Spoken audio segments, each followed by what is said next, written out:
Welcome back, everybody. I've been reading this pretty long Terry Farrell interview from this 1984 TV guide. I'm pretty sure that a lot of these old shows or channels or stations don't exist or play anymore for the most part. And I'm pretty sure a lot of this stuff you see right here isn't on TV anymore. But yeah, back in 1984, about 30 years ago or so, this is what was hot. Like on the cover here it says, "What's new in video bargains?" and the World Series 84, Reggie Jackson's advice to TV interviews. So yeah, I just remembered before I go back to reading this thing, I thought it was really cool. I actually got to see Terry Farrell recently. Terry did another convention, one of the Star Trek conventions, and I went down there and I got to see her and stuff, and I thought that was pretty cool. Every once in a while, or sometimes, Terry does stuff like that, or still does stuff like that. And I thought that was kind of cool. I thought Terry was when Terry was doing the on-stage appearance, or the speech, or the what was that stuff called? Kind of like the on-stage appearance. I thought she was full of energy, or really really got into the convention and stuff, and I thought that was kind of cool. Yeah. Alright, so I could find where I left off here.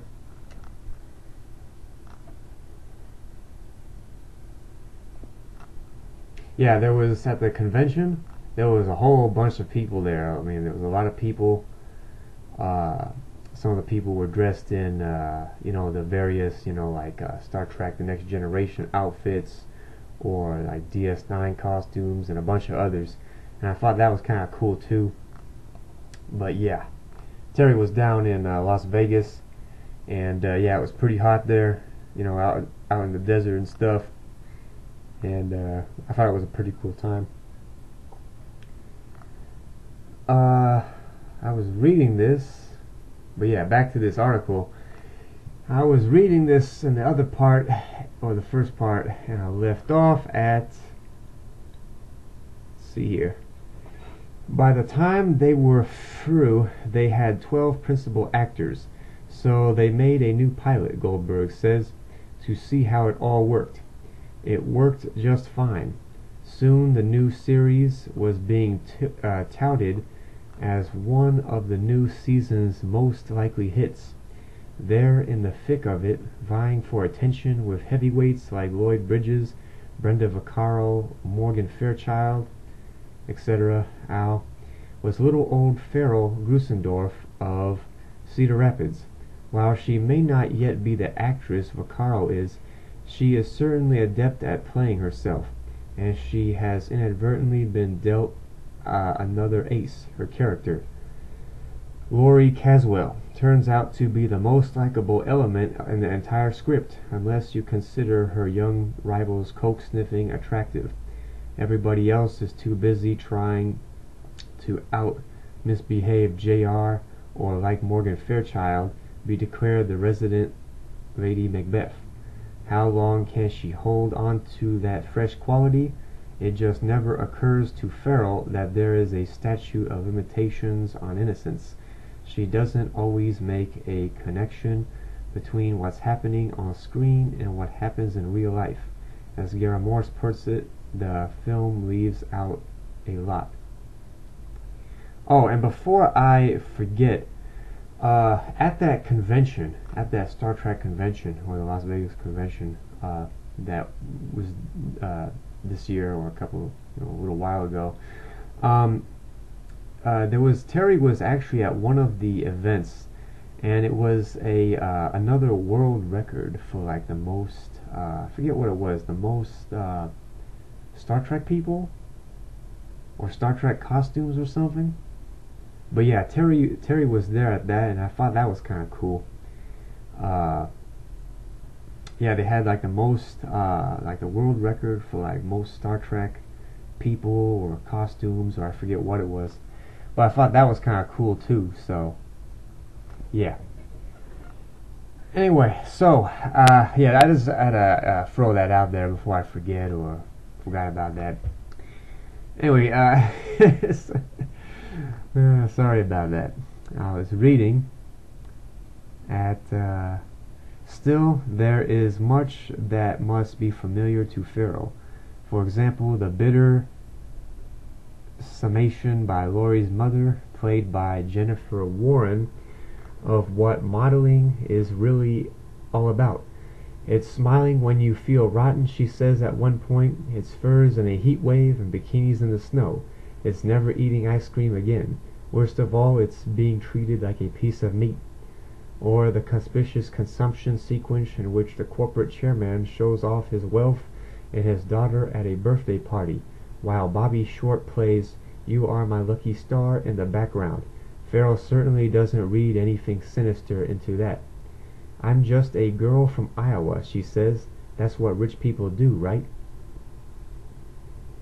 Still, there are strong indications that the elite experience is, as it were, receding into the sunset, and rapidly.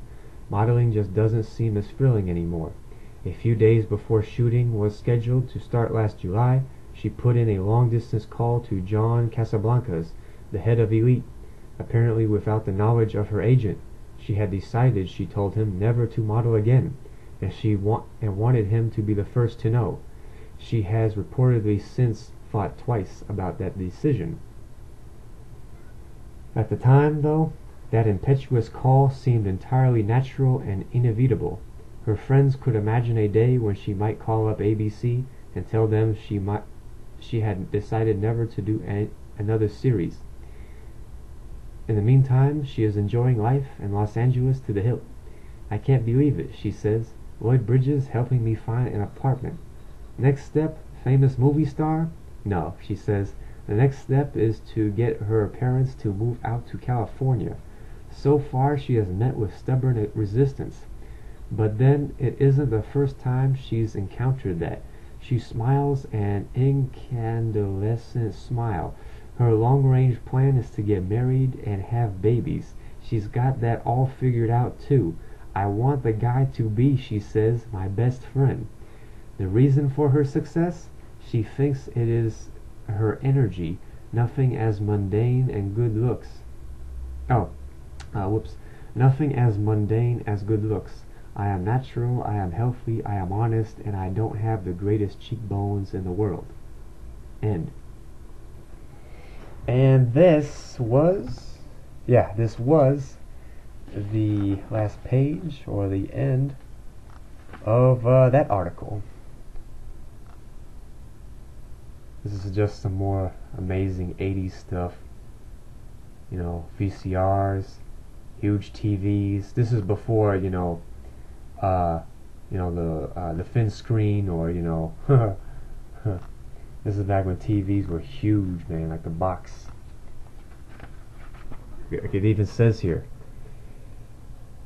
One model, a VHS hi-fi bargain at $900 by Mitsubishi. And further down it says a similar unit at $1,250 from Harman Kardon. That's back for the VCRs, man. About $1,000, $900, man.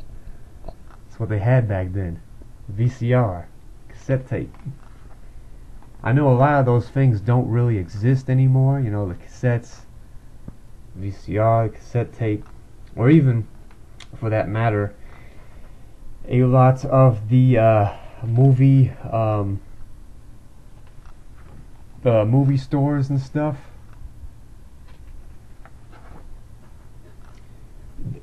They don't exist anymore. Blockbuster or Hollywood Video. This just tells you how far back this is from. This is a article titled "The Case for President Reagan."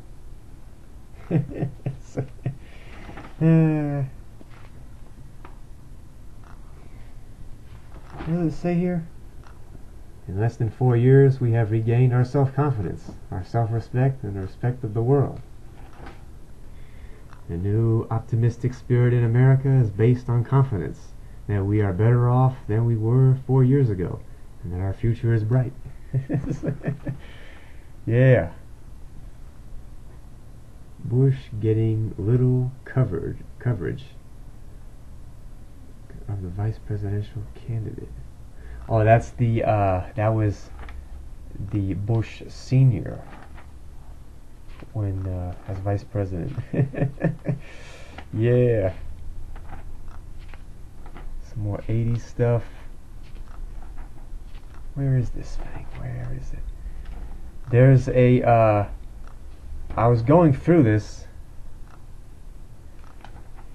and Star Wars thing. Where is this thing? I was going through this and I saw there's a commercial in here, somewhere in here. Wow, Kmart.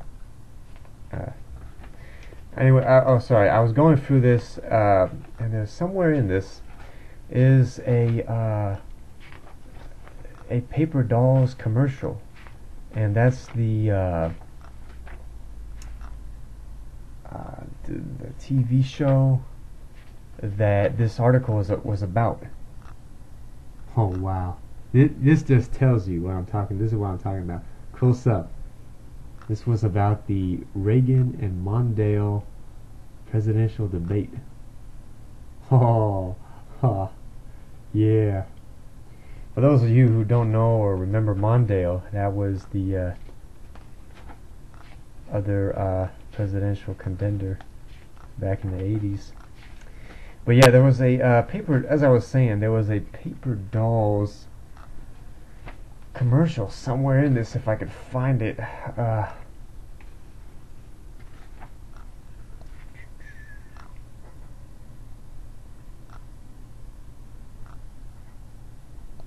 It's gonna focus. Where is this thing?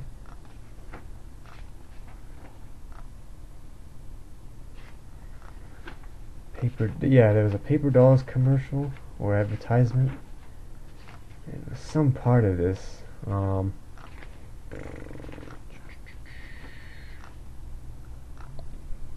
Age of Destiny.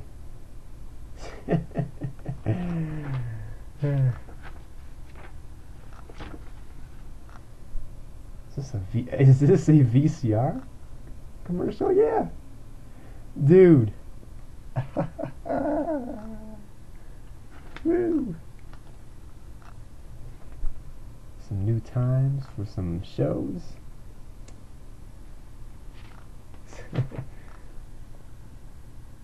MASH.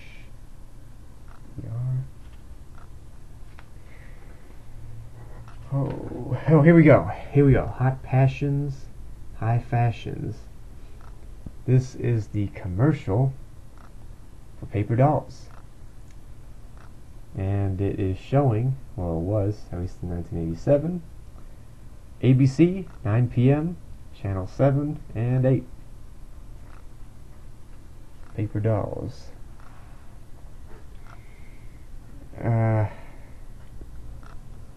Here we go. Paper Dolls, CC drama on number 7 and 8. Diana Jennifer Warren feels that Lori Terry Farrell is coming across too sophisticated during her first shoot for Wesley, Jack Rambo. Darlene's insistence on going back to work may land her a part in a rock video. Blair, Mimi Rogers, tells the family she's pregnant. David Richard is pressured to repay his loan. Racine Morgan Fairchild is interviewed for an expose about the fashion industry. Grant Lloyd Bridges, Tarlene Nicklin Sheridan. 60 minutes. Alright, folks, so that was that.